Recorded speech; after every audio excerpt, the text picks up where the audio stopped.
Alarm ખરેખર alarm હતું, આપણે બધાને લાલ કરી નાખે તેવું એવું લાગે કે હજુ ચાલ્યા કરે, પણ સમય મર્યાદા હતી ને જે સુંદર ગીતો હતા, સુંદર શબ્દો હતા, જે મ્યુઝિશિયન્સ ત્યાં આગળ હતા અને ગીત ગાનાર હતા બાય પ્રિન્સ અને એમની ટીમ, તેઓને માટે પ્રભુનો આભાર માનીએ.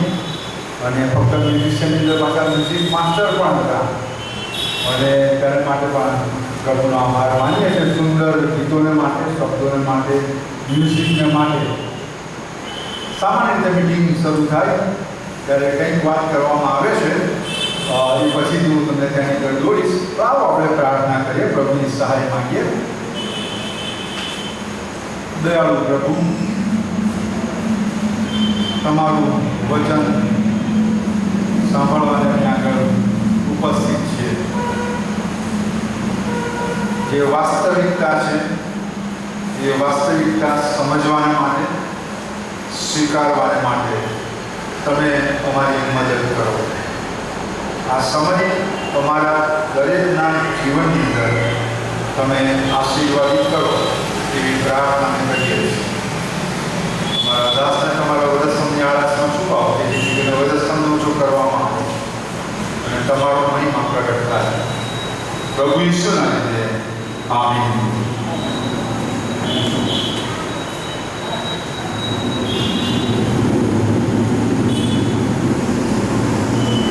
મીટિંગની શરૂઆત થાય ત્યારે એક બાબત અવશ્ય કહેવામાં આવે છે અથવા તો નોટિસ બોર્ડ પર લખવામાં આવે છે. તમારી પાસે જો મોબાઈલ હોય તો તમે સ્વિચ ઓફ કરશો અથવા તો વાઇબ્રેશન પર મૂકશો. પણ આજે એનાથી ઉલટું હું તમને કહેવા માંગુ છું. જો તમારી પાસે મોબાઈલ હોય તો તમે બહાર કાઢશો. સાચું બોલું, તમારી પાસે જો મોબાઈલ છે તમે બહાર કાઢો, રાઈટ? મોબાઈલની અંદર જો તમારી પાસે ફોટો ફંક્શન છે, એની અંદર કેમેરા છે, તમે બહાર કાઢશો. એ કદાચ એપ્સ પર લઈ જશો, છે રાઈટ? હવે એની અંદર કદાચ સેલ્ફીનો જે મોડ આપેલો છે એ તમે કરશો.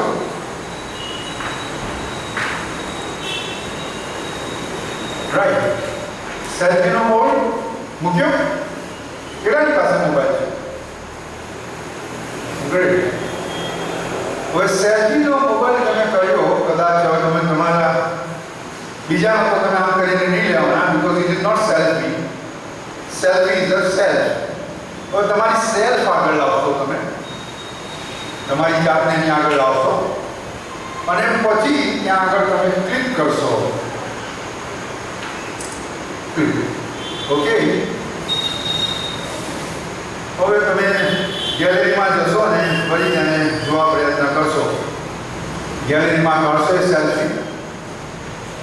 જેમ કહ્યું કે આપણો સબ્જેક્ટ આજે જે છે, મારો સેલ્ફી મારા વિશે શું કહે છે, રાઈટ? હવે તમે તમારો સેલ્ફી લીધો. હવે સેલ્ફી તમારી આગળ રાખો, બંધ ના કરતા. સેલ્ફી આગળ રાખજો અને હવે હું તમને પૂછવા માંગુ છું, કદાચ બહુ ટાઈમ નહીં લઉં, તો સમય કદાચ જતો રહે, પણ પ્રયત્ન કરીશ કે 15-20 મિનિટમાં આપણે પૂરું કરીએ, જો તમે મને સહકાર આપશો તો. તમે જે સેલ્ફી લીધો એ સેલ્ફી શું કહે છે? એ સેલ્ફી વિશે તમે શું કહી શકો? કોઈ વોલેન્ટિયર, કોઈ જવાબ આપશે?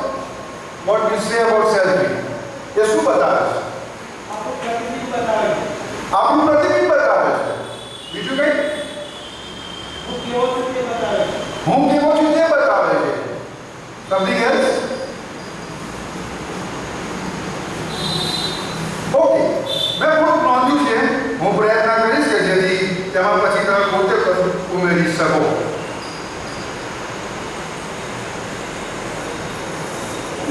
મારો સેલ્ફી મારા વિશે શું કહે છે? મારા વિશે મારો એપિયરન્સ કહે છે, મારા ક્લોથ્સ કયા છે એ કહે છે, મારો મૂડ કયો છે એ કહે છે, હું કયા સ્થાને છું એ કહે છે, અને કદાચ હું કયા વેધરમાં ઊભો છું એ પણ કહે છે. રાઈટ? એ મારા વિશે.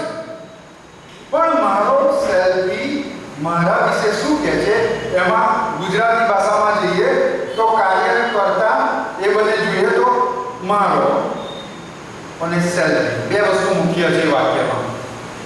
હવે સેલ્ફીની વાત કરીએ તો મોબાઈલ આવે. એનો મતલબ જ્યારે હું સેલ્ફી લઉં છું મારા હાથમાં મોબાઈલ છે. મોબાઈલ વગર સેલ્ફી શક્ય નથી. ઓકે? એનો અર્થ એ થયો કે મારી પાસે ફોન છે. એ ફોન એની અંદર બેટરી ચાલુ છે. રાઈટ? અને એની અંદર જે ફોટો ફંક્શનનું એપ છે એ પણ કામ કરે છે. નહીં તો ફોટો ન લઈ શકે. અને એની અંદર કદાચ વધારે ઊંચાથી જવું તો એમ કહી શકું કે જે ફોટો ફંક્શન છે એ મારા કેટલા એમપીનો એ કેમેરા છે, ફ્રન્ટ કેમેરા કેટલા એમપીનો છે એ કદાચ પ્રદર્શિત કરે, કેટલા મેગાપિક્સલનો છે એ પ્રદર્શિત કરે, કારણ કે આનાથી ક્લેરિટી વધારે એ કહી શકે. સેલ્ફી આ બાબતો આપણી આગળ રજૂ કરે. તમે કદાચ વધારે તેની અંદર ઉમેરી શકો. પણ બીજી તરફ જઈએ કે મારો સેલ્ફી શું નથી કહેતો. મારો સેલ્ફી શું નથી કહેતો? તો મારો સેલ્ફી મને અથવા તો કોઈકને મારા સ્વભાવ વિશે નથી કહેતો. મારો સેલ્ફી એ મારા એજ્યુકેશન વિશે નથી કહેતો. મારો સેલ્ફી એ મારા મગજમાં કયા વિચારો ચાલે છે એ નથી કહેતો. મારો સેલ્ફી મારી ફિલિંગ્સ વિશે નથી કહેતો. કોઈ વખતે કદાચ ચહેરા પરથી તમે ફિલિંગ્સ જોઈ શકો, પણ મારી પૂરી જે ફિલિંગ્સ છે અલગ અલગ એ નથી કહેતો. મારો સેલ્ફી એ મારી જે ઇનર બીઇંગ છે, મારું આંતરિક મનુષ્યત્વ છે એ નથી બતાવતો. અને મારો સેલ્ફી છે એ મારો કયો ઈરાદો છે, ઇન્ટેન્શન કયો છે એ નથી બતાવતો. મારો સેલ્ફી એ મારી હેબિટ નથી બતાવતો. મારો સેલ્ફી એ મારી ડેસ્ટિની નથી બતાવતો. એની સાથે કદાચ સેલ ફોન પર જઈએ તો એ શું નથી બતાવતો? મારો સેલ્ફી મારો ફોનનો નંબર નથી બતાવતો. મારો સેલ્ફી એ મારું નેટવર્ક ચાલે છે કે નહીં એ નથી બતાવતો. મારો સેલ્ફી એ બીજા એપ્સ નથી બતાવતો, એપ્લિકેશન્સ નથી બતાવતો, વગેરે વગેરે મૂકી શકીએ. અને આ છે આપણી આજનું introduction. What my selfie says about me. મારું એપિયરન્સ બતાવે છે. પણ વાસ્તવિકતામાં જો જોઈએ તો સેલ્ફીની અંદર હું દેખાઉં છું. સાદી ભાષામાં કહીએ તો હું દેખાઉં છું. હું કોણ? Who am I? હું કોણ છું? કદાચ એજ્યુકેશનની દ્રષ્ટિએ કોઈ કહે ડોક્ટર છે, એડવોકેટ છે, કે પછી ચાર્ટર્ડ એકાઉન્ટન્ટ છે, એન્જિનિયર છે. પ્રોફેશનની દ્રષ્ટિએ કદાચ જોવા જઈએ તો કોઈ કે પાયલોટ છે, બિલ્ડર છે, કન્સ્ટ્રક્ટર છે, એકાઉન્ટન્ટ છે, અને ઘણા બધા કદાચ એવા અલગ અલગ પ્રોફેશન જે કહી શકે કે ડ્રાઈવર છે, કે કેપ્ટન છે શિપના, વગેરે વગેરે. બીજી રીતે કદાચ હ્યુમનલી જોવા જઈએ તો મારા બોડી વિશે કહી શકે કે બોડી કે જેન્ડર વિશે કે ભાઈ પેલો પાતળો છોકરો, પેલો ઊંચો છોકરો, પેલો મોટી આંખવાળો છોકરો, પેલો મોટા દાંતવાળો છોકરો કે છોકરી, પેલો નીચી વ્યક્તિ અથવા તો ઘણું બધું તેના વિશે જો એની એ રીતે વ્યક્તિને કહે કે એ વ્યક્તિ ત્યાં આગળ છે. Who am I? હું કોણ છું? Who are you?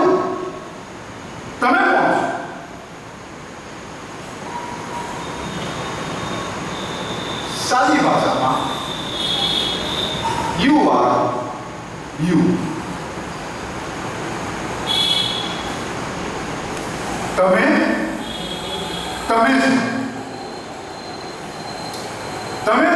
છો, કારણ કે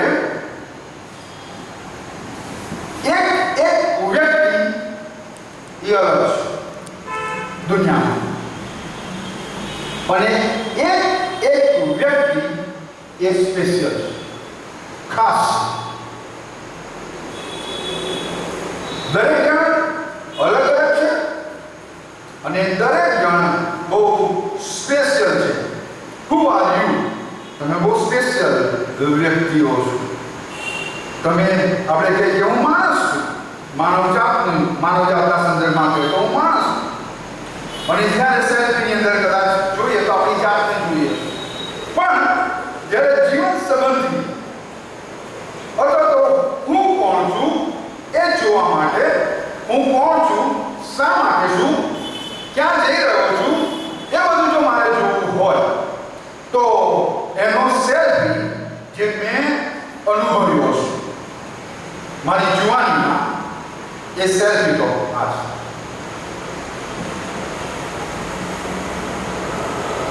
એ મને કહે છે હું એમાં, એ મને કહે છે why am I, અને એ મને કહે છે where I am going. આ મારો સેલ્ફ. અને આ સેલ્ફી આજની વાત નથી કરતો, સેલ્ફી આવે પહેલા પ્રભુના સાથી સેવકને મારા ભાઈ રેવરેન્ડ પોલ સાહેબ એ બધા સાથે પ્રભુમાં આવ્યા. જુવાની ચાલી ગઈ, સફેદી આવી ગઈ છે, પણ અનુભવ અને જોડાણથી કહું છું, ધીસ ઇઝ રિયલ સેલ્ફ. એ મને કહે છે હું કોણ છું. અને તેથી એ સેલ્ફી તરફ થોડું ઉતાવળથી આપણે જોઈશું. ટાઈમ નથી એટલો આપણી પાસે, બહુ ઉતાવળથી આપણે જોઈશું. બધા બહુ રેફરન્સ ભણવાનું નથી ને બાઇબલ વાંચન એટલે જ મેં પસંદ કર્યું નથી એની અંદર. પરંતુ ઉત્પત્તિનું પુસ્તક અને તેના પહેલા અધ્યાયની અંદર કહે છે કે ઈશ્વરે માણસને ઉત્પન્ન કર્યું. ઈશ્વરે માણસને ઉત્પન્ન કર્યું.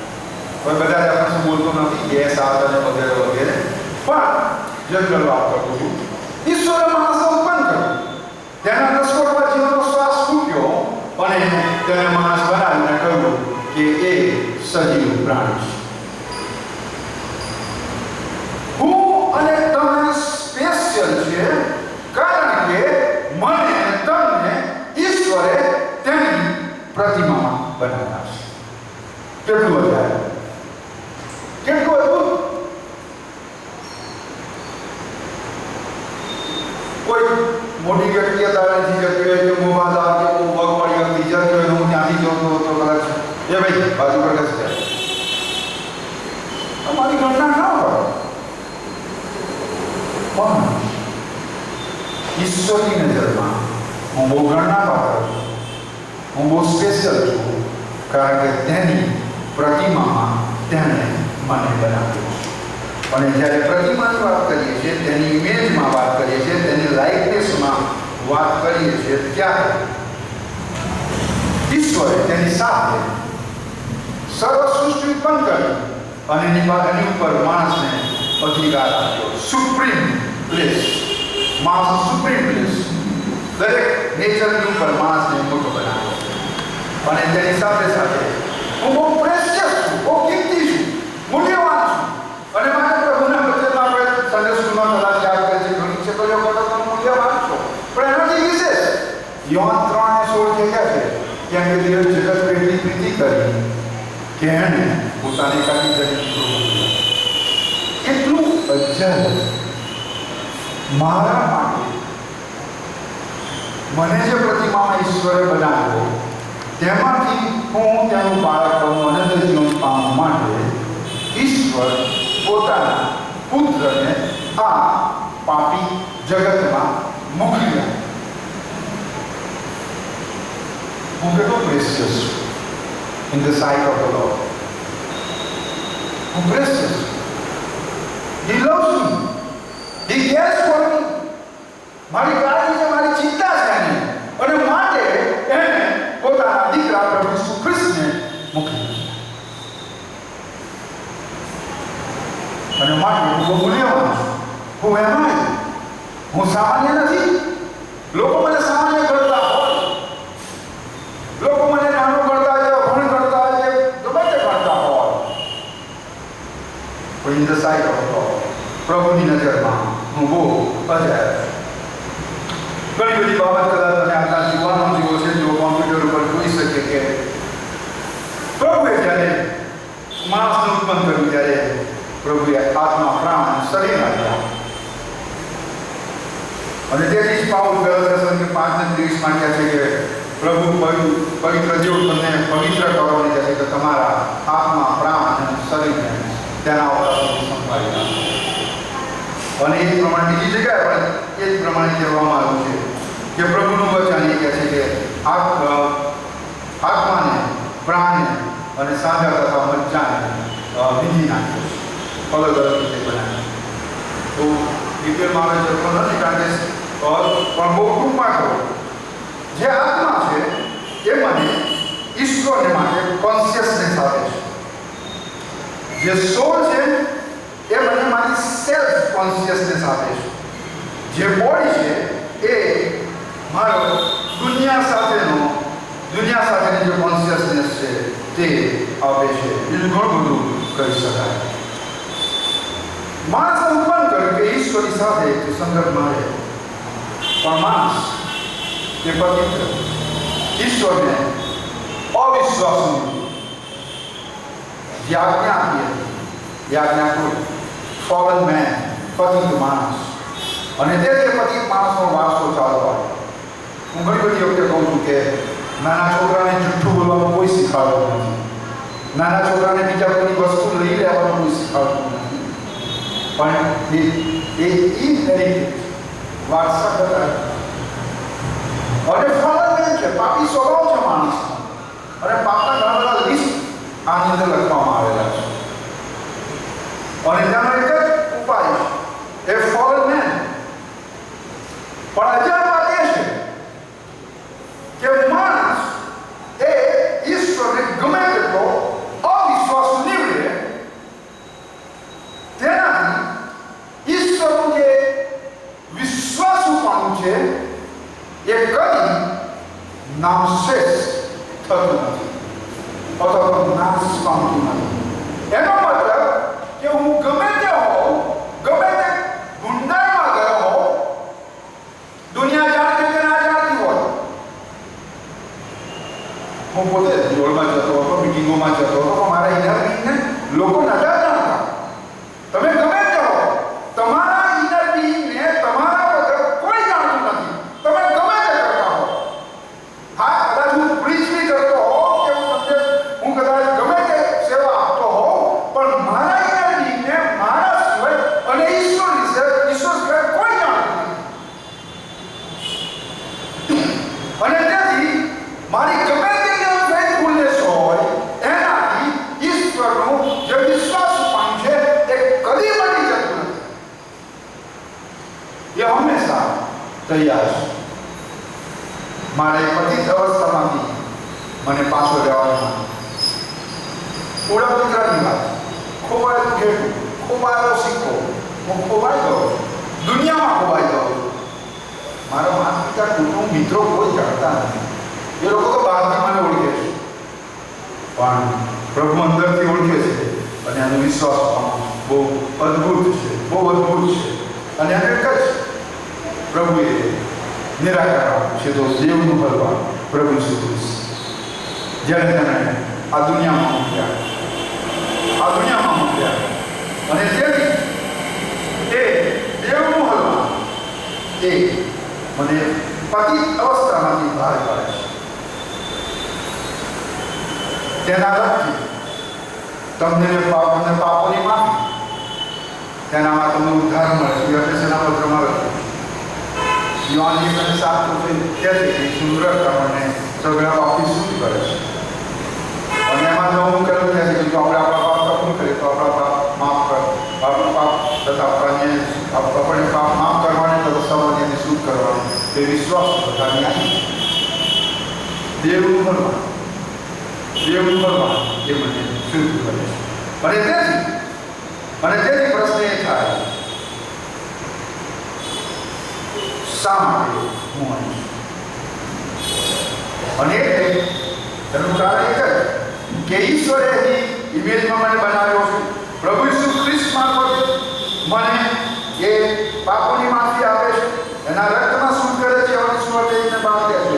પણ કેટલાનો વિચાર કર્યો છે પણ એને દેવના દીકરા થવાનો અધિકાર આપ્યો. અને તેથી શા માટે હું અહીં છું?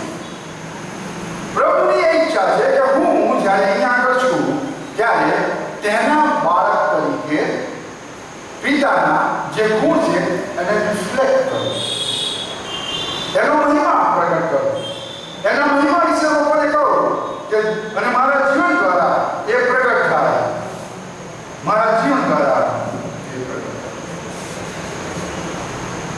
ગમે તેવા ફોરેન મેન હોય તો એ 5 મિનિટ લઈ શકે. ફોરેન મેન હોય પ્રભુ એને બતાવે.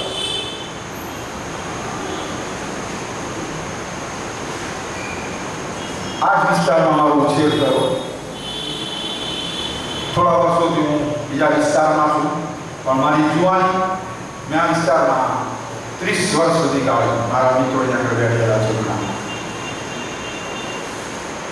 એક ભાઈને હું ઓળખું છું, એ અત્યારે નથી, પ્રભુ પાસે ગયેલા છે. બહુ વસ્તી નથી એ વખતે. પંજાબ નેશનલ બેંક પાસે ઊભા રહેતા હતા. સફેદ શર્ટ, સફેદ પેન્ટ, સફેદ પટ્ટો, સફેદ બૂટ, સફેદ ગળામાં રૂમાલ અને પોતે ઉજળા, બહુ ઉજળા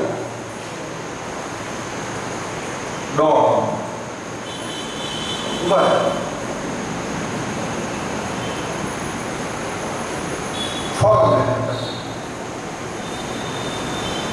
અમરાવતી પોલીસ સ્ટેશનનું નામ હતું ચોકલેટ. ચરસ ગાંજો એનો ધંધો હતો. ખ્રિસ્તી ગુરુમાં બાજુ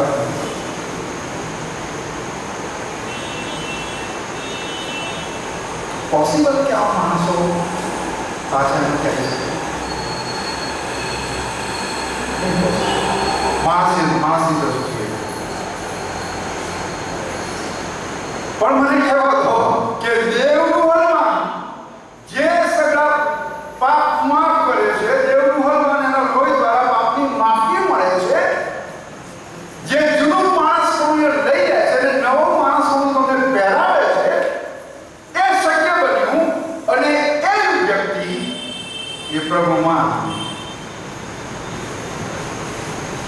પ્રભુના વચન શીખી પ્રભુની સેવામાં જોડાય, દીક્ષિત બાળક બન્યા અને સેવા પૂરી કરી. અત્યારે હયાત નથી ને કદાચ તમે ઓળખતા હો તેમનું નામ હતું પાછા લેતા સેમ્યુઅલ ભાટિયાના દીકરા બ્રેડોન સર ઈસાઈ. ફોરને પણ દેવ બોલવા ઈસુ રક્ત એ મને એ કરે છે. શા માટે હું દેવનો મહિમા પ્રગટ કરવાનો વાળો. અને એટલે રૂમિયોને પત્ર 12માં ધ્યાન કરી કે તમે તમારા શરીરનું જીવવું ને જે પસંદ પડ્યું એવું વર્તન કરો, એવું વર્તન કરો.